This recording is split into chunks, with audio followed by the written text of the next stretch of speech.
Baiklah, bismillahirrahmanirrahim. Assalamualaikum warahmatullahi wabarakatuh. Kita akan lanjutkan pertemuan kita ya, mapal fikih kelas 8, yaitu di pembahasan pertama. Anak-anakku semua bisa melihat buku pegangannya ya. Pelajaran kita yang pertama akan membahas tentang sujud syahwi ya, sujud sahwi, sujud syukur dan sujud tilawah. Nah, nanti ini Bapak ada punya peta konsep ya. Kita akan berangkat dari sujud sahwi, kemudian beranjak ke sujud syukur dan sujud tilawah. Tujuan pembelajaran kita setelah mengikuti kegiatan pembelajaran ini ya, anak-anakku semua bisa menunjukkan sikap-sikap tunduk, patuh dan syukur kepada Allah Subhanahu wa taala ya. Dengan sujud itu nanti maknanya nanti bisa kita implementasikan, menunjukkan sikap jujur, santun, tawadhu ya, merendah diri dan menghormati sesama.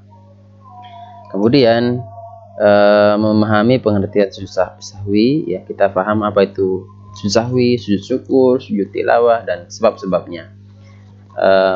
Kemudian mengimplementasikan tata cara sujud sahwi, syukur dan tilawah. Nanti anak-anakku semua diminta untuk praktik ya, sujud syukur seperti apa, sujud sahwi dan sujud tilawah. Kita masuk saja ke pengertian sujud sahwi ya.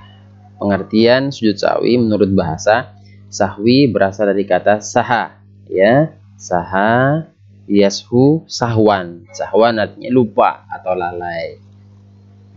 Kemudian menurut istilah adalah sujud dua kali yang dilakukan karena seseorang meninggalkan sunnah ab'ad ya, kurang atau lebih jumlah rakaat, atau karena ragu-ragu jumlah rakaat dalam sholat yang dikerjakan. Jadi menurut istilah sujud sahwi itu adalah sujud yang dilakukan ya, sujud dua kali sebelum salam yang disebabkan karena dia meninggalkan sunnah ab'ad atau ragu dalam jumlah rakaat sholat ya, dan lainnya nanti. Kemudian sujud sahwi itu kapan sih waktunya? Nah ini, kapan waktunya? Setelah tahiyat akhir. Setelah tahiyat akhir sebelum salam. Ini waktu yang pertama ya.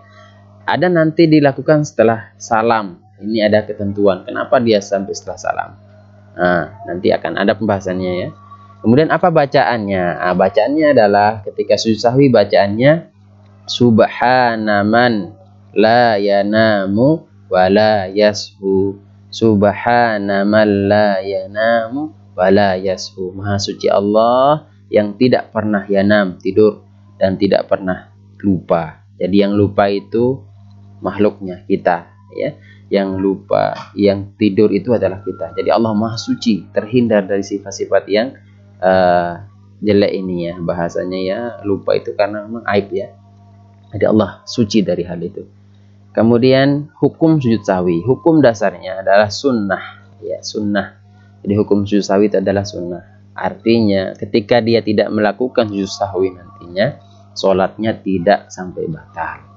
Jadi apakah batal sholatnya kalau meninggalkan? Tentunya tidak. Lalu bagaimana kalau kita menjadi makmum? Apakah wajib ikut imam? Ya wajib, karena memang kita statusnya sebagai imam makmum.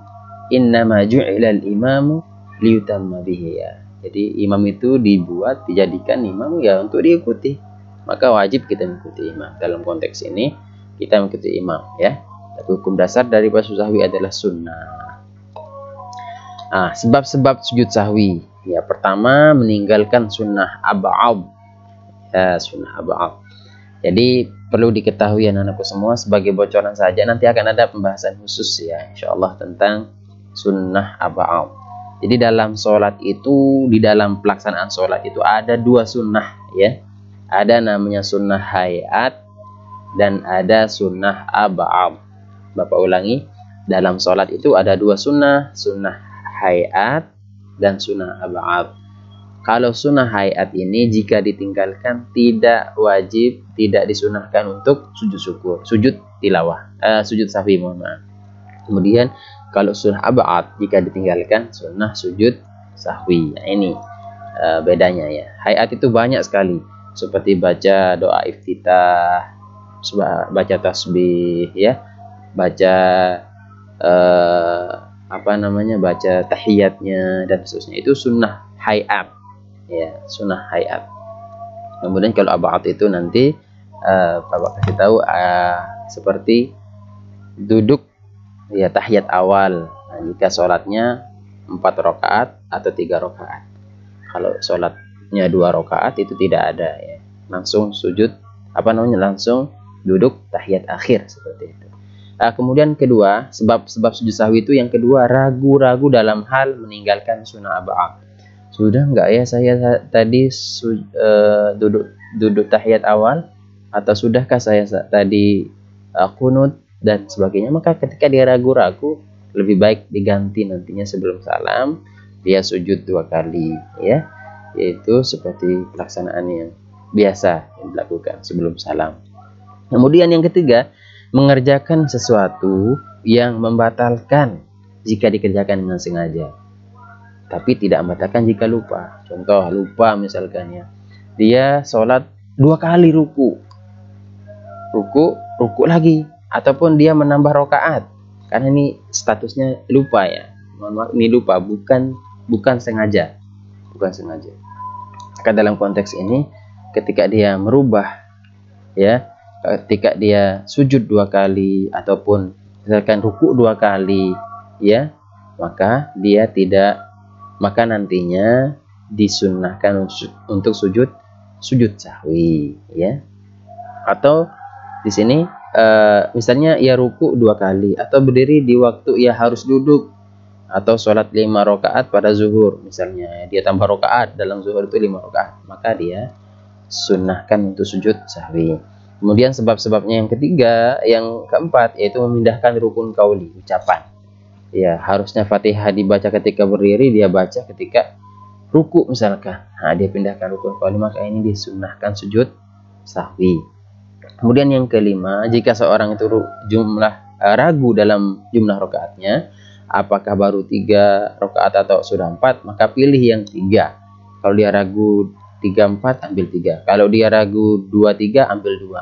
Maka setelah itu nanti ketika dia ragu sebelum salam, dia sujud sahwi seperti itu. Nah, jadi itu pembahasan tentang sujud sahwi.